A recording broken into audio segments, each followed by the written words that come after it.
இவருடைய கேரியர்ல இந்த மாதிரியான ஒரு சுச்சுவேஷன் நடந்ததே இல்லை. கண்டிப்பா. அப்படிங்கும்போது அவருக்கே ஒரு சின்ன ஒரு இன்ட்ரெஸ்ட் எடுத்துட்டாரு, இந்த படத்தை எப்படியா கொண்டு வந்துடணும்னு ரொம்ப ஃபாலோ பண்ணிட்டு இருக்காரு.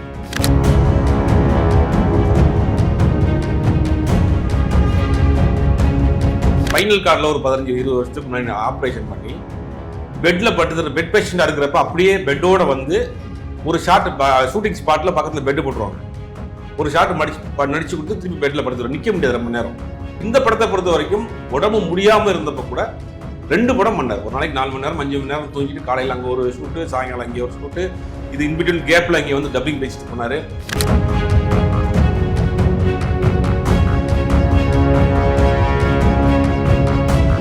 எப்பயுமே அஜித்துடைய அவருடைய இது என்ன பண்ணுவார்னா, ஒரு படத்தில் கமிட் ஆகிட்டார்னா அந்த படத்தை முடிச்சு கொடுத்துட்டு தான் அடுத்த படத்துக்கு போவார். நிச்சயம் இது வரைக்கும் அவருடைய கேரியரில் அப்படி தான் வச்சிருக்காரு. இன்னைக்கு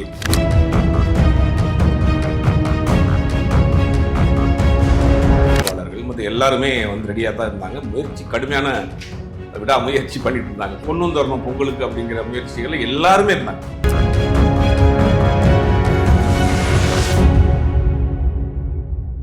உலக தமிழ் உறவுகளுக்கு வணக்கம். இது பிகின் டாக்கீஸின் நேர்காணல். இன்றைய நேர்காணலில் சினிமா மற்றும் அரசியல் விமர்சகர் திரு சுபேர் அவர்களை சந்திக்க வைக்கிறோம். வணக்கம் சார். வணக்கம். எப்படி இருக்கீங்க? நல்லா சார், விடாமுயற்சி அந்த ரிலீஸ் வந்து ரொம்ப தள்ளி போயிருக்கதா சொல்கிறாங்க. அந்த தள்ளி போனதுக்கு காரணம் லைக்கா தான், அவரோட தவறுனால தான் அந்த தள்ளி போயிருக்கதா சொல்கிறாங்க. ஸோ என்ன சார், என்ன தான் நடந்துகிட்ருக்கு, என்ன உண்மைத்தன்மை?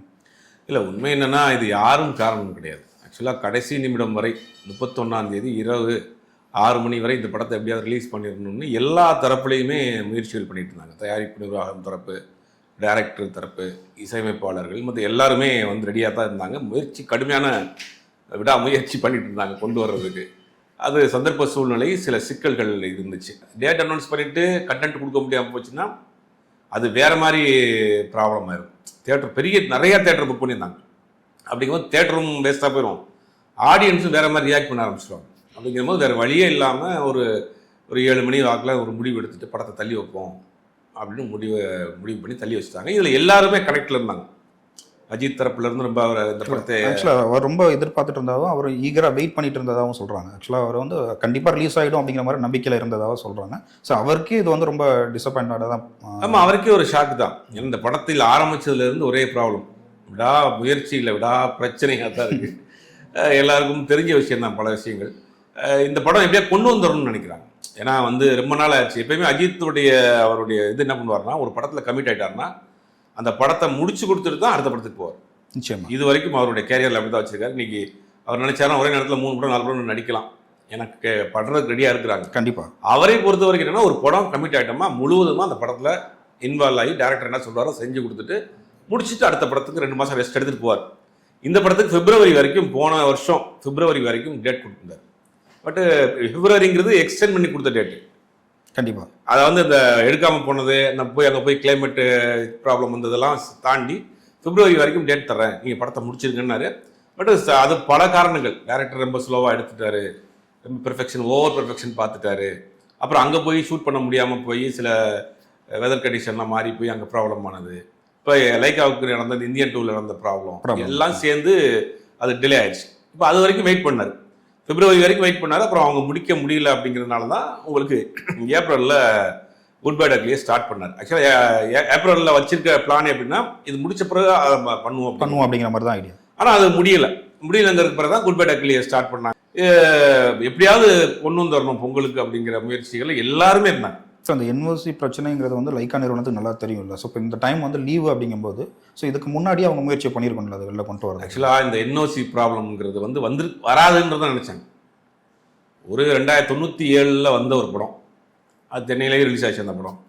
அந்த படத்தினுடைய ஒரு இன்ஸ்பயர்ன்ற மாதிரி தான் அவங்க நினச்சிட்டாங்க. 97 வந்த படத்தை இப்போ யார் தேடி கண்டுபிடிச்சி இந்தியாவில் தமிழ்நாட்டில் ஒரு படம் அதே மாதிரி எடுக்கிறாங்க அப்படின்றதெல்லாம் வந்து அவங்க தேடி கண்டுபிடிச்சி பேரமெண்ட் பிக்சர்ஸ் இங்கே தேடி கண்டுபிடிச்சி காப்பிரைட் அடிக்கலாம் மாட்டாங்க. கண்டிப்பாக அது ஒரு இன்ஸ்பிரேஷனில் பண்ணியிருப்பாங்க. பட் அதே வேறு ஏதாவது கொஞ்சம் சேஞ்சஸ் பண்ணியிருப்பாங்க, பெருசாக வராதுன்னு. இந்த படத்தை பற்றி இதுலேருந்து தான் எடுக்கிறாங்க அப்படிங்கிற ஒரு செய்தியை பரவலாக பரப்பின பிறகு அது அங்கே வரைக்கும் போய் சேர்ந்துருச்சு. திட்டமிட்டே பரப்புனாங்களா என்னன்னு தெரியல. அந்த செய்தி போய் சேர்ந்து அதுக்கு பிறகு அவங்க தரப்புலேருந்து விளக்கம் கேட்டு இவங்க கொடுத்து அல்ல அந்த படத்தை நாங்கள் ஃபுல்லாக பண்ணலாம், அதை இன்ஸ்பயராக தான் பண்ணோம் அப்படிங்கிற மாதிரியான அவங்க பெரிய அமௌண்ட் கேட்டு அப்போ நெகோஷியபிள் பண்ணி ரெண்டு லீகல் டீமுமே பேசி இப்போ ஒரு அமௌண்ட் செட்டில்மெண்ட் பண்ணுறதுக்கு வைக்கிறாங்க. இப்போ சார் அஜித் சார் கூட வந்து ஏதாவது ஒரு மேஜிக் நடந்து இந்த படம் வந்து சொன்ன டேட்டில் ரிலீஸ் ஆகிட்டாதா அப்படிங்கிற மாதிரியான ஒரு விஷயத்தை வந்து அவரை கேட்டதாகவும் அவர் தரப்புல இருந்து கேட்டதாகவும் ஏதாவது ஒரு மேஜிக் நடக்காதா அப்படிங்கிற மாதிரி கேட்டதாகவும் சொல்கிறாங்க. ஸோ இது எப்படி இல்லை, அவர் வந்து இந்த படம் ரிலீஸ் உங்களுக்கு வந்துடணும், ஏன்னா ரசிகர்கள் ரொம்ப ஒரு மாதிரி இதாகிட்டாங்க, அப்செட் ஆகிட்டாங்க. ஏன்னா தொடர்ந்து இந்த படத்தை தள்ளிக்கிட்டே போகுது. அப்புறம் அப்டேட் ஷூட்டிங் போய் முடியல அப்படிங்கிற ஒரு இது அவருக்கு இருந்துச்சு. எப்படியாவது இந்த படத்தை வந்து இவருடைய கேரியர்ல இந்த மாதிரியான ஒரு சுச்சுவேஷன் நடந்ததே இல்லை. கண்டிப்பாக. அப்படிங்கும்போது அவருக்கே ஒரு சின்ன ஒரு இன்ட்ரெஸ்ட் எடுத்துட்டார், இந்த படத்தை எப்படியா கொண்டு வந்துடணும்னு ரொம்ப ஃபாலோ பண்ணிட்டு இருக்காரு. கடைசியில் முடியாமல் போனதில் எல்லாருக்கும் பயங்கர வருத்தம். கண்டிப்பாக அஜித் சார்னால எந்த ஒரு டிலேயும் இருந்திருக்காரு. அவர் ஒரு டேட் கொடுத்துட்டாருன்னா சொன்னபடி அதை முடிச்சு கொடுக்கக்கூடிய ஆள் தான். ஆனால் பரவாயில்ல வந்து இப்போ பார்க்க போகிறது என்னன்னா சாரால தான் லேட்டோ, இவர் இங்கே படத்தை கமிட் பண்ணிட்டு அவர் ரேஸ்க்கு போயிட்டாரோ அப்படிங்கிற மாதிரி அவரோட ரசிகர்களே பேசுகிற மாதிரியான விஷயங்கள்லாம் இல்லை. அவருக்கு ஏற்கனவே அப்போல ஒரு சின்ன சர்ஜரி ஒன்று இருந்துச்சு. சர்ஜரி முடிஞ்ச ஒரு வாரத்தில் ஷூட்டிங் போயிட்டார். ஆமாம், இந்த ஒரு வாரத்தில் ஷூட்டிங் போயிட்டாரு. டேல வந்து இந்த படத்தோட ஷூட்டிங் ஹைதராபாத்தில் 2 செட்டு போட்டிருக்காங்க. டேல வந்து குட் பை டக்லியோட ஷூட்டிங், நைட்டு வந்து விடாமுயற்சியோட ஷூட்டிங். உடம்பு சரியில்லாமல் கூட 2 பேரெல்லாம் 2 படம் பண்றாரு. கண்டிப்பாக நைட் அண்ட் டே. ஒரு நாளைக்கு 5 மணி நேரம் தூங்குவார், 6 மணி நேரம் தூங்குவார். அதாவது ஒரு படத்துல நீங்க கமிட் ஆயிட்டாருன்னா அவரை பொறுத்த வரைக்கும் ஃபுல் அண்ட் ஃபுல் அதில் அப்படி இன்வால்வ் ஆயிடுவார். இதெல்லாம் இன்னைக்கு நடக்கக்கூடிய விஷயம். ஸ்பைனல் கார்டில் ஒரு 15-20 வருஷத்துக்கு முன்னாடி ஆப்ரேஷன் பண்ணி பெட்ல படுத்து பெட் பேஷண்டா இருக்கிறப்ப அப்படியே பெட்டோட வந்து ஒரு ஷாட் ஷூட்டிங் ஸ்பாட்ல பக்கத்துல பெட் போட்டுருவாங்க. ஒரு ஷாட் நடிச்சு கொடுத்து திருப்பி பெட்ல படுத்துருவோம். நிக்க முடியாது ரொம்ப நேரம். அப்படியெல்லாம் வந்து நடிச்சு ரெடியா. அவரை பொறுத்த வரைக்கும் கதை கேட்குற வரைக்கும் கொஞ்சம் சேஞ்சஸ் எல்லாம் சொல்லுவார், வைக்கிறவாரு. கதை அவர் பிடிக்கணும். கதை முடிச்சு டேரக்டரும் அவர் மேலே இன்வால்வ் ஆகிட்டாருன்னா அவ்வளோதான். நீங்கள் கூப்பிட்டீங்கன்னா வந்து நடிச்சு கொடுத்துட்டு அடுத்த செகண்ட் ஸ்பாட்டில் போய் உட்காந்துருவார், ஷாட்டில் போய் உட்காந்துருவார். எதுலேயுமே தலையிட மாட்டார், எதுவுமே பண்ண மாட்டேன்னு சொல்ல மாட்டார். அவர் கூட ஒர்க் பண்ண எல்லா டைரக்டர்ஸும் அதான் சொல்கிறாங்க. இப்படி ஒரு இவ்வளோ பெரிய ஸ்டார் ஆக்டரு, ஆனால் நம்ம என்ன சொன்னாலும் கேட்பார் ஸ்பாட்டில். டேரக்டரோடைய கண்ட்ரோலில் நம்ம இருக்கிறோம், அவ்வளோதான். நிச்சயமா. அதனால தான் அவர் நிற்க முடியும். தொடர்ந்து டேரக்டர்ஸ், பெரிய பெரிய டேரக்டர் தொடர்ந்து அவர் வச்சு படம் பண்ணுறாங்க. கேமராமேனாக இருக்கிறோம். அவருக்கு பார்த்தீங்கன்னா தொடர்ந்து முதல்ல வந்து அரவிந்தன் ஒரு கேமராமேன் இருந்தார், தீனாங்க நல்லா பண்ணார். அவருக்கு ரொம்ப ரொம்ப ஃப்ரெண்டு. இது கேமராமேன்ஸ்லாம் ஃபிக்ஸ் பண்ணிட்டாங்கன்னா ஒரு ஷாட்டை வந்து அவங்க என்ன சொல்கிறாங்கன்னு கேட்பார். ரைட் பண்ணாங்கன்னா எவ்வளோ நேரம் நிற்பார். அவங்க ரைட் பண்ணி முடிச்ச பிறகு திருப்பி கூப்பிட்றாங்கன்னா திருப்பி போய் நிற்பார். ஒரு ஃபஸ்ட்டு நியூ ஹீரோ பண்ணுவாங்க இல்லையா, அந்த மாதிரி தான் இருப்பார். ஒரு பெரிய ஆர்டிஸ்ட்டுங்கிற எந்த இதுவுமே ஷூட்டிங் ஸ்பாட்ல பண்ண மாட்டாரு. இந்த படத்தை பொறுத்த வரைக்கும் உடம்பு முடியாம இருந்தப்ப கூட 2 படம் பண்ணார். ஒரு நாளைக்கு 4 மணி நேரம் 5 மணி நேரம் தூங்கிட்டு காலையில் அங்கே ஒரு ஷூட்டு, சாயங்காலம் அங்கே ஒரு ஷூட்டு, இது இன்பிட்வீன் கேப்ல இங்கே வந்து டப்பிங் பேசிட்டு போனாரு. அப்படிங்கும்போது படப்படன்னு இந்த படத்தை முடிச்சு பொங்கலுக்கு வரணுங்கிறத ரொம்ப அவர் மெனக்கெடுத்தாரு. அவருக்கு முன்னாடி சேலரி கூட ஒரு தகவல் சொல்றாங்க, சேலரி கூட பெண்டிங் இருந்துச்சு, அப்புறம் பார்த்துக்கலாம், படத்தை ரிலீஸ் பண்ணுங்க அப்படிங்கிற மாதிரி எல்லாம் விட்டு கொடுத்து லாஸ்ட் மினிட் வரைக்கும் அவர் ரொம்ப வெயிட் பண்ணிட்டு எப்படியும் ரிலீஸ் ஆகிடும் அவர் எதிர்பார்த்தார். இப்போ ஜனவரி எண்டுக்குள்ள, அதாவது 26 அன்னைக்கு ரிலீஸ் ஆக போகுது அப்படிங்கிற மாதிரி சொல்கிறாங்க. இல்லை, ஜனவரி எண்டுக்குள்ள அந்த படத்தை ரிலீஸ் பண்ணிடுவாங்க. அதில் வந்து இனிமேல் டிலே ஆகிறதுக்கு வாய்ப்பே இல்லை. படம் முடிஞ்சிடுச்சு. இன்னும் அந்த பிரச்சனையெல்லாம் கொஞ்சம் சால்வ் பண்ணிட்டு ஜனவரி எண்டுக்குள்ள படத்தை ரிலீஸ் பண்ணுவாங்க. 24 26 அப்படின்னா ஜனவரி 30க்குள்ள படத்தை ரிலீஸ் பண்ணிடுவாங்க. ஆக்சுவலாக அது மகிழ் திருமேனி வந்து ஒரு ஸ்டேட்மெண்ட் கொடுத்துருந்தார். அப்படின்னா விடாமுயற்சி மாதிரியான படங்கள் தான் நான் தொடர்ந்து பண்ணணும்னு ஆசைப்பட்றேன். நான் ஒரு கமர்ஷியலாக படங்கள் நிறையா பண்ணிட்டு இருந்தாலும் இதுலேயும் கமர்ஷியல் இருக்குது, அதை தாண்டி இதில் இருக்கிற மாதிரி விஷயங்கள் மாதிரியான ஒரு படங்கள் வந்து நான் தொடர்ந்து பண்ணணும்னு ஆசைப்பட்றேன்னு சொல்லி அஜித் சார் சொன்னதாக ஒரு ஸ்டேட்மெண்ட் கொடுத்துருக்காரு. இது ஓப்பனாகவே கொடுத்துருந்தார். ஓப்பனாகவே படம் பார்த்துட்டு ரொம்ப இம்ப்ரெஸ் ஆயிடுச்சு அவருக்கு. இந்த மாதிரியான படங்கள் அடுத்து தொடர்ந்து பண்ணணும். இப்போ அவர் ஒரு முடிவு பண்ணி வச்சிருக்காரு. வருஷத்துக்கு ஒரு படம் தான், ஒரு படம் வருஷத்துக்கு பண்ணுவோம், அதுவும் நல்ல செலக்டடான படமாக பண்ணுவோம் அப்படிங்கிற ஒரு பிளானில் இருக்காரு. இந்த குட் பை டக்லி முடிச்ச பிறகு யாருக்குமே தெரியும் சிறுத்தை சிவா கமிட்மெண்ட்டில் இருக்கிறாரு. அந்த படம் தான் பண்ண போகிறாரு. யாரும் பயப்படாதீங்க, பயப்படாதீங்க.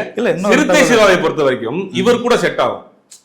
இங்கே அந்த கங்குவா படம் வந்து அவர் ஒரு எக்ஸ்பெரிமெண்ட்டாக பண்ணார். இல்லை, இப்போ ஒரு லேட்டஸ்ட் தகவல் ஒன்று இருக்கு. இப்போ வந்து தேசிங் பெரியசாமி இருக்கார்ல டைரக்டர், அவருக்கு கூட ஒரு படம் கமிட் ஆகிருக்கதா, இப்போ அடுத்து ஸ்டார்ட் பண்ண போகிறது. அது நேற்று ஒரு அப்டேட் வந்துச்சு பார்த்தீங்களா? எஸ்டிஆர் தேசிங் பெரியசாமி பண்ணக்கூடிய ஒரு படம், பெரிய ப்ராஜெக்ட் படம். அதில் இறங்கிட்டாங்க, வேலை பார்க்க ஆரம்பிச்சிட்டாங்க. கிட்டத்தட்ட 2 வருஷமா அந்த டிராவல் போயிட்டு இருக்கு. அப்படி அந்த தேசிங் பெரியசாமி, வெங்கட் பிரபு நிறைய பேர் அடிபடுது. பட் எதுவுமே கிடையாது. சிறுத்தை சிவா கூட பண்றாரு. பட் அது ஒரு பக்கா கமர்ஷியல் படமா பண்ணுவாங்க. சிறுத்தை சிவாவுடைய ப்ரீவியஸ் படத்தை கங்குவா வச்சு அவர் நீங்க டிசைட் பண்ணிடக்கூடாது. கங்குவாவும் அண்ணாத்தை மட்டும் வச்சு அவரை நீங்க டிசைட் பண்ணிட்டீங்கன்னா இது பண்ண முடியாது. கங்குவா படம் வந்து ஒரு எக்ஸ்பெரிமெண்டா பண்றாரு. அவர் ஒரு கமர்ஷியல் டைரக்டர். இது கமர்ஷியல் டைரக்டர் தான். அவர் எக்ஸ்பெரிமெண்டல் பண்றது வந்து மிகப்பெரிய பட்ஜெட்ல பண்ணியிருக்காரு. அது ஹீரோஸ் சூஸ் பண்றது தானே. சிறுத்தை சிவாவை கூப்பிட்டு நீங்கள் சிறுத்தை மாதிரி ஒரு படம் பண்ணுங்க, நீங்கள் எனக்கு இந்த மாதிரி பாகுபலி மாதிரி படம் பண்ணுங்கன்னா அவர் பாகுபலி பண்ணி வச்சாரு. அப்படி ஹீரோ வந்து கேட்குறது பாகுபலி மாதிரி ஒரு பிரம்மாண்டமான படம் பண்ணணும்னா பாகுபலி மாதிரி பண்ணணும், பாகுபலியே பண்ணக்கூடாது. இல்லை பாகுபலியில் இருக்க ஒரு பாட்டு இருக்குல்ல, அந்த மாதிரியான ஒரு விஷயத்துல அது இன்ஸ்பயர் தான். அந்த பாகுபலி ஒரு பெரிய ஹிட்டு, மொழி தாண்டி எல்லா ஊர் லாங்குவேஜ்லேயும் போச்சு. ஒரு ஒரு ஒரு பான் ஸ்டாரை மாறிடலாம் அப்படின்னு நினைச்சு தான் கங்கோவை பண்ணாங்க. அது இவ்வளோ பெரிய சிக்கலில் கொண்டு வந்து விடும் தெரியாது. அவர் சிவா சார் அப்படி இருக்கும்போது ஒரு மல்டி டேலண்டடாக தான் அவரை நம்ம பார்க்குறோம், இல்லை பன்முகத்தன்மை கொண்டவர் தான். ஸோ அவரோட குவாலிட்டிக்கு அந்த ஒரு படம் வந்து நம்ம சில டேரக்டர்ஸ்க்கு சில ஆக்டருடைய பல்ஸ் தெரியும், எந்த சீன் வச்சா தேட்டரில் கை தட்டுவாங்க. எஸ்பி முத்துராமன் வந்து ரஜினிகாந்த் அவர் கூட 30க்கும் மேற்பட்ட படம் பண்ணிட்டு இருக்காரு. இந்த பக்கம் கமலஹாசனோட சகலகலாவலன் பண்றாரு, இந்த பக்கம் முரட்டக்காளி பண்ணுவார். இது வேற ஜோனல் படம், இது வேற ஜோனல் படம். கமலுக்கு அவருக்கு ஒரு மாதிரி பண்ணுவார், இவருக்கு ஒரு மாதிரி பண்ணுவார், ஒரே டேரக்டர் தான். ஆனால் அது என்னன்னா அவங்க அந்த டேரக்டர்ஸோட அவங்க பல்ஸ் தெரியும். இந்த ஷாட்ல இந்த சீன்ல இந்த ஹீரோ பேசினாரா கை தட்டுவாங்க, இந்த ஹீரோ இது பேசினா கை தட்டுவாங்க, அந்த பல்ஸ் தெரியும். அந்த மாதிரி ஒரு பல்ஸ் தெரிஞ்ச ஒரு நபர் தான் சிறுத்தை சிவா. இந்த படம் சரியா போடலாம், அவருக்கே அது என்னன்னு புரியல முதல்ல. ஆக்சுவலா அவரோட ஜானர் இது இல்லை அப்படிங்கிற மாதிரி தான். கண்டிப்பா அவருடைய ஜானல் படம் கிடையாது. ஒரு கமர்ஷியல் படம் நீங்க கொடுத்தீங்கன்னா அவர் ஏதாவது தேதி கொண்டு வந்திருப்பாரு. பட் இந்த படம் வேற ஒரு இதுல போனதுனால அதுல அவர் மட்டும் குறை கிடையாது. படத்தோடைய லென்த்து, தேவிஸ்ரீ பிரசாத் எல்லாம் அவரும் ட்ரை பண்ணியிருக்காரு, பல இடங்களும் ட்ரை பண்ணியிருக்காரு, அது சிங்க் ஆகல. ஆக்சுவலாக வந்து அஜித் சாருக்கு வந்து பார்த்தீங்கன்னா அந்த ஒன்றாம் நம்பர் அப்படிங்கிற மாதிரி ஒரு சென்டிமெண்ட் இருக்கும். அவரோட ட்ரெய்லர் ரிலீஸ் ஆகிறதும் டைமாக இருக்கட்டும், இல்லை படத்தோட ரிலீஸ் டேட்டோட கூட்டத்தொகையாக இருக்கும், அந்த ஒன்று வர்ற மாதிரியான ஒரு இதில் தான் நம்ம ரிலீஸ் பண்ணணும்னு சொல்லி அவங்க ட்ரை பண்ணுவாங்க. பட் இது வந்து ரொம்ப ஒரு ஏமாற்றமாக தான் நம்ம பார்க்கணும். அவருக்கே ஒரு ஏமாற்றம், அவரோட ரசிகர்களுக்கும் ஏமாற்றம் தான். பட் அவர் ரொம்ப முயற்சி பண்ணார், அது நடக்கலை. ஸோ இந்த மந்த் எண்டுக்கில் கண்டிப்பாக அது விடாமுயற்சி ரிலீஸ் ஆகும்னு நம்ம நம்புவோம். வந்து விஜய் அவர்களோட மாநாட்டில் கூட பார்த்துருப்போம், அது மாதிரி நிறையா ஏதாவது சினிமா சார்ந்த நிகழ்ச்சிகளில் கூட பார்த்துருப்போம், கடவுளே அஜித் அப்படிங்கிற மாதிரியான ஒரு கோஷம். ஸோ இந்த கோஷம் எழுப்பினதுக்கப்புறம் அதை அஜித் சார் கவனித்து இது மாதிரி பண்ணாதீங்க அப்படின்னு சொல்லிட்டு ஒரு ஸ்டேட்மெண்ட் வந்துச்சு. ஸோ அதுக்கப்புறம் யாருமே பண்ணலைன்னு நான் நினைக்கிறேன். சாரோட வார்த்தைக்கு கட்டுப்படுறாங்க அவங்களோட ரசிகர்கள். நீங்கள் எப்படி பார்க்குறீங்க? இல்லை அது சினிமா நிகழ்ச்சியில் மட்டும் கிடையாது, சிஎம் கலந்துக்கிற நிகழ்ச்சியில பேச சிஎம் ஏதோ ஒரு ஊரில் பேசிட்டு இருக்காரு, கடவுளே அஜித்தே நாங்கள் கத்திருந்தோம், சிஎம் பேசுறது நிப்பாட்டார். டிடிவி தினகரன் கோயம்புத்தூர்ல பேசுறாரு, அங்க அவருக்கு என்னன்னு புரியல. ஆக்சுவலா விஜய் அவர்களோட மாநாட்டில் டிவிக்கே மாநாட்டிலே பார்த்தீங்கன்னா விஜய் பேசிட்டு இருக்கும்போது கடவுளே அஜித் அவரே ஒரு நிமிஷம் நிப்பாட்டிட்டாரு, அவரோட ஸ்பீச்சை நிப்பாட்டிட்டாரு. அது வந்து உலகம் முழுக்க அந்த ஒரு கோஷம் பரவி இருந்துச்சு, அதை விரும்பல அவர். ஆக்சுவலா அவரை தலைனுக்கு கிரிக்கெட் ஸ்டேடியத்துல அந்த மாதிரி ஒரு கோஷம் வந்து ஆமா ஆமா இங்கே கிடையாது, வேர்ல்டு வைட் அந்த வேர்ல்டு ஃபேமஸ்ங்கிற மாதிரி உலகம் முழுக்க போயிருச்சு. அது இல்ல ஆக்சுவலா அந்த அப்டேட் கேட்டது, ஃபாரின் பிளேயர்ஸ் கிட்ட அப்டேட் கேட்டதெல்லாம் ஒரு சம்பவம். எடப்பாடி பழனிசாமி எலெக்ஷன் நேரத்துல அப்டேட் கேட்டாங்க. ஆமா இது வீரம் நினைக்கிறேன், விசுவாசம் விசுவாசம் அப்டேட் எல்லாம் கேட்டாங்க. அவர் மறைச்சு வேணும் நிப்பாட்டி நீங்க அப்டேட் சொல்லிட்டு போங்க அப்படின்னு. அந்த மாதிரி அதாவது அஜித் ரசிகர்களை பொறுத்த வரைக்கும் நான் பல இடங்களில் போய் சொல்லியிருக்கேன், ஒரு ஆர்கனைஸ்டா இருக்க மாட்டாங்க. ஒரு சங்கம் ஒரு ஒரு அமைப்புகள் இருந்துக்கிட்டு அந்த மாதிரி ஆர்கனைஸ்டா இருக்க மாட்டாங்க. அஜித்தை பிடிக்கும், வேற வேலை பார்த்துட்டு இருப்பாங்க, ஏதாவது ஒன்று இருந்துருவாங்க, அப்டேட் வரணும், அவர் இது பண்ணுவாங்க, வெளியில தெரியணும் அப்படிங்கிறதுக்கான சில விஷயங்கள். ஆர்கனைஸ்டாவே இருக்க மாட்டாங்க. ஆர்கனைஸ்டா ஒரு அமைப்புல இருக்கிறோம், அது அந்த வேலைகளை செய்யறோம் அப்படின்னு இருக்க மாட்டாங்க. அவங்க பிடிக்கும், பட் அந்தந்த படங்கள் பார்க்குறப்ப அஜித் படம் பிடிக்கும், ஆனா ஏதாவது ஒண்ணு வர்றப்ப ஒன்னா சேர்ந்துக்கிறோம். அஜித் சாரோட விருப்பமே அதானே, ரசிகர் மன்றத்தை கிளச்சதுக்கான காரணமே அதுதான். நீ முழுக்க இதுலயே இருக்காம அவங்கவுங்க வேலையை பாருங்க, படம் வந்து பாருங்க அப்படிங்கிற மாதிரி தான். அது ஒரு நல்ல ஒரு மூவ். ரெண்டாவது விஷயம் என்னன்னா, தலன்னு சொன்னதே வேணாம். ஆமா, ஏற்கனவே தலன் சொல்லிட்டு இருக்க விஷயத்தை நீங்க சொல்லாதீங்க, அஜித் குமார் கூப்பிடுங்க, ஏகே கூப்பிடுங்கன்னு அவர் சொன்னாரு. இந்த விஷயம் வந்து நாளுக்கு நாள் வந்து இன்க்ரீஸ் ஆகிட்டு போன பிறகு இது வந்து வேணாம் அப்படின்ட்டு அவர் சொன்ன பிறகு, நான் நீங்க சொன்ன மாதிரி அவர் சொன்ன பிறகு இது அப்படி ஸ்டாப் பண்ணேன். சாப்பிட்டு அஜித்தேங்கிற மட்டும் அளவுக்கு பாட்டிக்கிறாங்க. கடவுளே தான் சொல்லக்கூடாது, அந்த கோஷம் திருப்பி வந்துட்டு இருக்கு. அஜித்தே கடவுளேங்கிறது போல கடவுளை நிப்பாட்டாங்க, கடவுளை நிப்பாட்டாங்க, அஜித்தே அப்படின்ட்டு அளவு நிப்பாட்டிடுறாங்க, மீதி அந்த கோஷத்தை ஃபில் பண்ணிக்கிறாங்க. அதெல்லாம் வந்து கிடைக்கிறது ரொம்ப கஷ்டம். ஒரு ஒரு ஒரு சினிமா நடிகரை ஸ்கிரீன்ல பார்த்துட்டு ஒரு மானசீகமாக வந்து இந்த மாதிரியான பேசுற விஷயங்கள் எல்லாம் வந்து அது எல்லாருக்கும் அமையாது, ரொம்ப ரேரானதான். ஒரு வெறித்தரமான ரசிகர்கள் தான் சொல்லணும். அவர் மேல அவரை வந்து கடவுளா பார்க்கறதுனால தான் அந்த வார்த்தைகள் வருது. ஆமா, என்னைய என்ன அடியார மட்டும் பாருங்க, என் பின்னாடி யாரும் வராதிங்க, படம் வந்தா படத்தை காசு கொடுத்து படம் பாருங்க, படம் நல்லா பார்க்காதீங்க, படம் நல்லா கூட விமர்சனம் பண்ணுங்க, மன்றம் வைக்காதீங்க, எனக்கு அடைமொழி வைக்காதீங்க, நான் ஒரு நடிகர், அந்த மாதிரி தான் அவர் நினைக்கிறார். அவர் ஒரு காமனான ஒரு மனிதனா வாழணும்னு ஆசைப்படுறாரு. அதனால இந்தியாவில் இருக்கிறது இல்ல. கண்டிப்பா, நிச்சயமா. அவர் வந்து 10ஓட 11 நான் இருக்கணும், என்னைய வந்து ஒரு ஒரு காட்சி பொருளா பார்க்காதீங்க. ஆக்சுவலா என்ன சொல்ல போனா அவர் நம்ம யூனிக்கா தான் பார்க்கறோம், தனியா தான் தெரியுறாரு. ஆமா, என்னோட பாத்தீங்கன்னா இந்த படத்துல திடீர்னு பார்த்தா அவர் வேற ஒரு லுக்ல வந்து நிக்கிறாரு 3 மாசத்துல. அதுதான் நான் கேட்கணும்னு நினைச்சேன். ஒரு இவ்வளோ வெயிட் லாஸ் பண்ணியிருக்காரு ஒரு 3 மாசம். டிஏஜிங் வந்து படத்துல பண்ணுவாங்க, இவருக்கு லைவா அவரே பண்ணிட்டாரு. ஒரு சடனா இந்த மாதிரி வெயிட் கூட குறைக்கிறதுலாம் வந்து ஒரு ரிஸ்க் தான். பட் எப்படி பண்ணாருன்னு தெரியல. ஒரு டயட்ல இருந்து எக்ஸசைஸ் பண்ணி உடம்ப ரெடியூஸ் பண்றது ஓகே. இது எப்படி பண்ணாருந்ததுல அந்த டோட்டல் பாடி ஷேப்பே மாறி போச்சு. இப்போ ஹேர் மட்டும் கலர் பண்ணிட்டாருன்னா தீனா அஜித் தான். இந்த படத்துல கல்யாண் மாஸ்டர் தான் அந்த விடாமுயற்சி ஒரு சாங் பண்ணியிருக்காரு. அந்த சாங் பாக்குறப்ப அப்படியே தீனாவில் பாக்குற மாதிரியே இருக்கு. ஒரு 20 வருஷம் அப்படியே பின்னாடி போயிட்டாரு. டைம் டிராவல் பண்ணி பின்னாடி போன மாதிரி ஆயிட்டாரு. அது ஆரம்பத்துலேருந்து பண்றாரு. ஆனா அது வந்து ரொம்ப ரிஸ்க். அது எப்படி பண்றாருன்னு தெரியல. அவர்களோட ரசிகர்கள் வந்து அவர்கிட்ட பெருசா எதிர்பார்க்கறாங்களா, அதை பூர்த்தி பண்றதுக்காக நிறைய முயற்சிகள் பண்றாரு, ரசிகர்களுக்காக நிறைய பண்றாரு. தன்னுடைய வேலையே ரொம்ப தெளிவா பண்றாரு. நம்ம நம்பி ஒரு 100 ரூபா கொடுத்து 150 ரூபா கொடுத்து பணம் பார்க்கறோம், அவனுக்கு என்டர்டைன்மெண்டா இருக்கணும். எல்லாரும் இப்ப குட் பை டக்லி தான் மிகப்பெரிய எதிர்பார்த்திருக்காரு. குட் பை டக்ல 3 கெட்டப்ல பண்றாரு. கண்டிப்பா அது வந்து படம் கண்டிப்பாக வந்து ஒரு பக்காவான ஒரு ஃபேன் பாய். ஒரே கேரக்டர் வந்து ஒரு 3 சூழல்ல காமிக்கிறாங்களா இல்ல 3 வெவ்வேறு கேரக்டரா? 3மே வேற வேற கேரக்டர். இந்த அது விடாமுயற்சியிலேயே இப்ப பாக்குறீங்க லுக், இது ஒரு பிளாஷ்பேக் சாங்ல மட்டும் தான் இருப்பாரு. மீதி பூரா அந்த ஒயிட்ல தான் இருப்பாரு, சால்ட் அண்ட் பேப்பர்ல இருப்பாரு இந்த விடாமுயற்சியிலேயே. இது வந்து ஒரு போர்ஷன்ல ஒரு சாங், ஒரு ஒரு ட்ரீம் சாங் மட்டும் வரும், அதுல மட்டும் தான் இந்த கெட்டப் இருக்காரு. அதே மாதிரி அதுல பாத்தீங்கன்னா 3 கெட்டப் முடிச்சுட்டாங்க. 3வது கெட்டப் தான் இந்த கெட்டப்.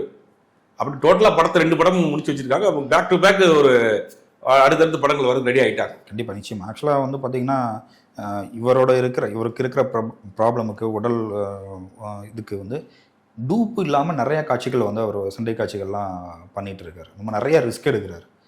ஒரு என்ன சொல்றது, மற்றவங்கள இப்போ புதுசாக வர்றவங்களா இருக்கட்டும், இல்லை பெரிய நடிகர்களாக இருக்கட்டும், இந்த அளவுக்கு இவரளவுக்கு ரிஸ்க் எடுப்பாங்களாங்கிறதுலாம் தெரியல. ஒரு பயங்கர ரிஸ்க் எடுக்கிறாரு. இதை எப்படி பார்க்குறது? இல்லை, அவருக்கு வடிவல் சொன்ன மாதிரி ரிஸ்க் எடுக்கிறதுல எனக்கு ரஸ்க் சாப்பிட்ற மாதிரி தான். பைக் ரேஸ் போவார். வெஸ்ட் மாமத்தில் அவருடைய ஃப்ரெண்ட் ஒரு கும்பல் இருக்கும். அப்போ அங்கே வருவார். வந்துட்டு இங்கே காரில் வந்து காரை வந்து ஒரு இடத்துல பார்க் பண்ணிட்டு பைக் எடுத்துகிட்டு போவார். அதெல்லாம் ஆரம்ப காலத்தில் அப்பயே அவருக்கு ஸ்பைனல் கார்டு. அதாவது எந்த பின்புலமும் இல்லாமல் ஒரு நடிகர் வர்றாரு இண்டஸ்ட்ரியில் வந்து, அப்படியே பூமாற நேரத்தில் அவருக்கு வந்து உடலில் ஒரு பெரிய பாதிப்பு ஏற்படுது. ஸ்பைனல் கார்டில் கை வைக்கவே மாட்டாங்க. ஸ்பைனல் கார்டில் டாக்டர் அட்வைஸ் என்னன்னா, முடிஞ்ச அளவுக்கு அதை சமாளிக்கணும்னு சொல்லுவாங்க. ஆனால் அப்படி ஸ்பைனல் கார்டில் பல முறை சர்ஜரி பண்ண ஒரு நபர். அப்படி இருந்தும் நான் வந்து இந்த பைக் ரேஸ் போகிறது, கார் ரேஸ் போகிறது, கார் ரேஸ் ஃபார்முலாவெல்லாம் ஓட்டுறதுலாம் வந்து பெரிய ரிஸ்க். அது வந்து இந்தியாவில் ரொம்ப ட்ரெயினான ஆள் தான் ஓட்ட முடியும். அப்படிங்கும்போது ரிஸ்கியான வேலைகள் செய்கிறது அவருக்கு ஒரு ஒரு ஒரு ஹாபி. அதை வந்து அது வந்து பணம் கொடுத்து நடிக்க தர சொல்றாங்க. அப்படிங்கும்போது இன்னும் கொஞ்சம் வந்து அட்வான்ஸ்டா பண்றாரு. அது கொஞ்சம் இனிமேல் கொஞ்சம் அதெல்லாம் அந்த உடல்நிலையெல்லாம் அவர் பார்த்து இன்னும் கொஞ்சம் கேர்ஃபுல்லா இருப்பாரு. ஆக்சுவலாக அந்த படத்தோட டைட்டில் வந்து அவரோட பர்சனல் லைஃபுக்கு வந்து கரெக்டாக பொருந்தும்னு நினைக்கிறேன், விடாமுயற்சின்னு சொல்லிட்டு. எந்த எதையாக இருந்தாலும் விடாமுயற்சியோட ஒரு வெற்றியை பார்க்குற ஒரு நபர் தான். ஆமாம், கண்டிப்பாக. அதாவது எந்த சினிமா பின்புலங்கள் இல்லாமல் இன்னைக்கு உச்ச நட்சத்திர ஒரு நடிகராக இருக்கிறாரு. அப்படிங்கும் போது அதெல்லாம் அவருடைய ஓனான ஒரு இதுதான். உழைப்பும் உண்மையும் இருந்தால் ஒரு மனிதன் வந்து ஒரு இடத்துக்கு வரலாம் அப்படிங்கிறதுக்கு அஜித் தான் ஒரு உதாரணம். ஏன்னா அவர் அவ்வளவு பிரச்சனைகள், உடல் ரீதியான பிரச்சனைகள், வளர்ந்து வரப்ப பிரச்சனைகள், அதை எல்லாமே தூக்கி போட்டுட்டு அவருடைய வேலையை பார்த்துட்டு போயிட்டு இருந்தார். அடுத்தடுத்த வெற்றிகள் தான் இன்னைக்கு அவர் இந்த இடத்துல உட்கார வச்சிருக்கு. இன்னைக்கு பலரும் அஜித் கார் ரேஸ்க்கு போறாரு, விஜய் சினிமாவுக்கு போயிட்டாரு, அரசியலுக்கு போயிட்டாரு, இந்த இடத்த நானா பிடிக்க போறான். இந்த யாருமே அந்த 2 பேர் இடத்தையும் பிடிக்க முடியாது. ஏன்னா அவர்களுடைய அந்த உழைப்பு, இவ்வளவு நாளுடைய வெற்றி, ஒரு வெற்றி தான் அந்த இடத்துல போய் உட்கார வைக்கும். இன்னைக்கு எல்லாரும் வந்து அந்த இடத்த அவர் பிடிக்க போறாரு, இவர் பிடிக்க போறான்னு சொன்னாலும் கூட அவங்களால அந்த இடத்த பிடிக்கிறது அந்த வெற்றி தான் தீர்மானிக்கும். அதான் சொல்றேன், அடுத்த அஜித் அடுத்த விஜய்னு சொல்லி பேசுறது. ஒரு படம் கவின் அன்னைக்கு வந்து தூக்கி வச்சு கொண்டாடினாங்க.